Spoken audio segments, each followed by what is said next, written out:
Hello, I'm starting my video in a jungle.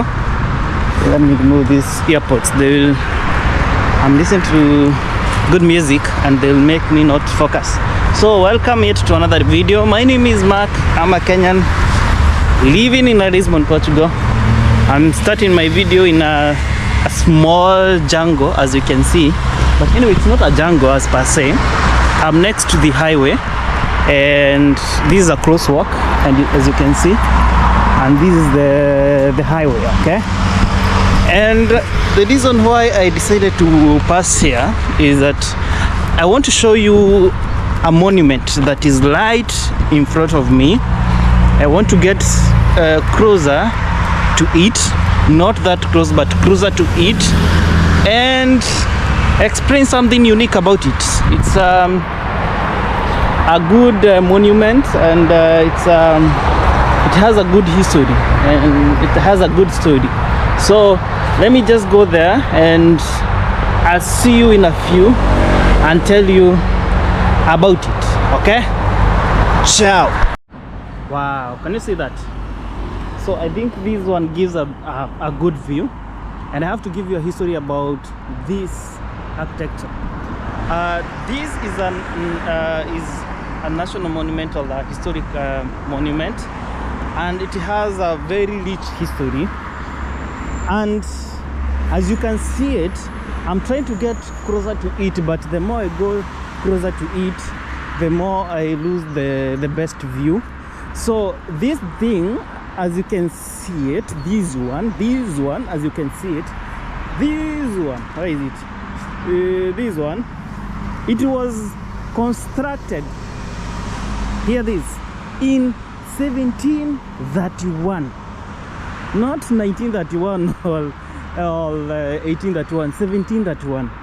I think that's about 300 years ago. I'm not sure, I'm not sure. But the reason why it was constructed, as you can see it, think of it, back then, 300 years, how did people transport water? You know, and because there were no pipes, there were no modern pipes. Some people would use stones, you know, trying to transport water, but that could not be enough to transport water for a large group of number, you know, for a big number. Like if the population has increased, you need to find a way of transporting water in bulk, or water that will be enough for everyone. So Portugal back then, Lisbon, the population started growing, and as the population started growing, the water that was there was not enough. So because of this inadequate water supply, the king who was there, he was King the Fifth. Maybe these are good. King John the Fifth. He was truly confused on what to do, because the water was not enough, and the water that was there was salty, you know, it was very, very salty. And this water issue made engineers back then to come up with an idea, and the idea was to design something that will transport water in bulk. And they came up with this bridge. So in 1731, they started to construct this bridge, which was led by an architect or an engineer back then, who was Engineer Manuel. And they constructed this bridge, which was 58 kilometers. It would get water from the other side of the town, you know, in the forest and all that, and it brought the water from that side, the other side, to Lisbon, you know, the other side where there is forest somewhere there, and Lisbon is on the other end. So they used the gravity idea, because this thing is somehow inclined, it's somehow inclined, and that was because there were no pipes or pumps. So before my camera turned off, as I was saying, they came up with an idea, and the idea was to build a bridge which would use the gravity idea to transport water, and it transported water from this end.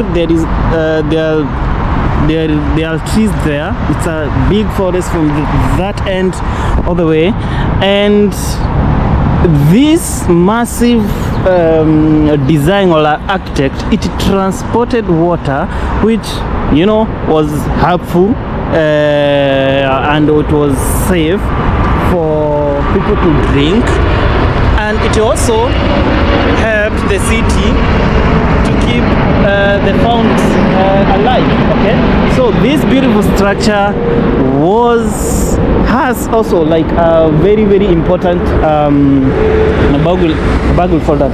So as well, as I have said, this structure was built in 1931, and in 1955 Portugal, or generally Lisbon, let me place my camera here so that you can see me. I don't know whether you can hear me because I'm next to the highway.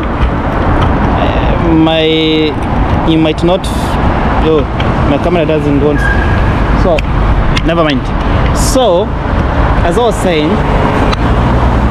so this bridge, as I've said, it was constructed in 1731, and in 1755 Lisbon was teared apart by one of the strongest earthquake that ever happened in history of Portugal, all the world. It was one of the strongest earthquake. It destroyed so many structures in Lisbon, and so many people died back then, okay, in 1755. But imagine 20 years, that thing happened about 20 years, the earthquake happened about 20 years after the construction of this bridge. But the bridge, or the architect behind me, was not destroyed. It stood still, and it is still standing still till date. You can imagine how strong it is, okay? And after so many people died, and so many structures were destroyed. Lucky enough, they never lacked water because it was still there, it was transporting water, it was still working normally, and they used the bridge for close to 200 years, from 1731 to around 1960, when they got modern way of transporting water, using pipes and all that. But before then, this is what Lisbon was depending on. Think of it. This is what Lisbon. This is where Lisbon was getting water from, and it used to go all the way in those beautiful structures.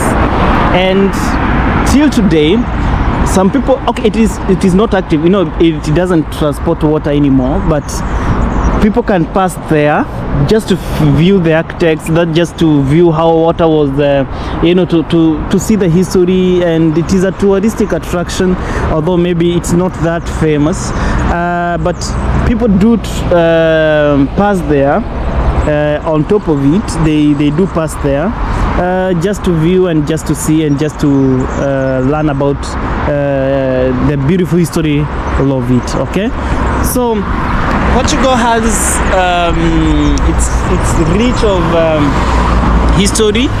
It's a historical country by itself, and I'll try to explore some of these historical monuments and explain to you what it means, and what it means to Portugal, what it means to Europe, and what it means to the world. Because some of the historical monuments of the history of Portugal, they impacted world back then. You know, Portugal was one of the strongest countries in the world. It is still one of the strongest country in the world, because it's in Europe anyway. And I'll share with you more monuments about it, and I felt that this one I should start with this. And yeah, I think this is the closest I can get to it. Okay, there are some areas I can get closer to it, but the closer I get to it,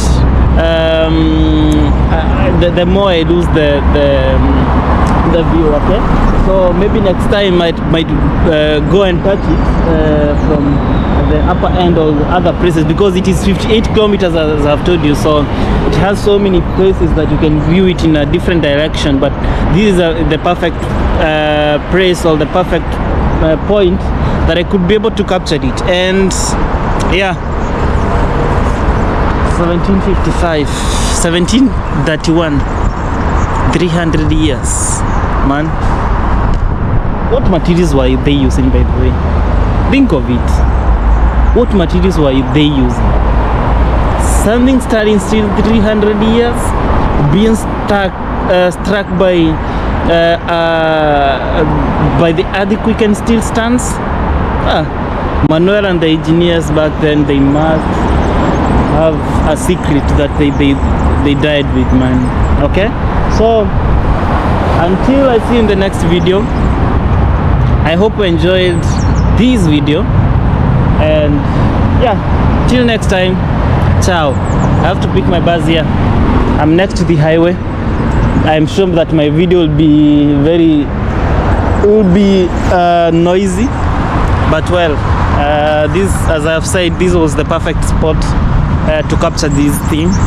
And yeah, so I'll end my video there, and until next time,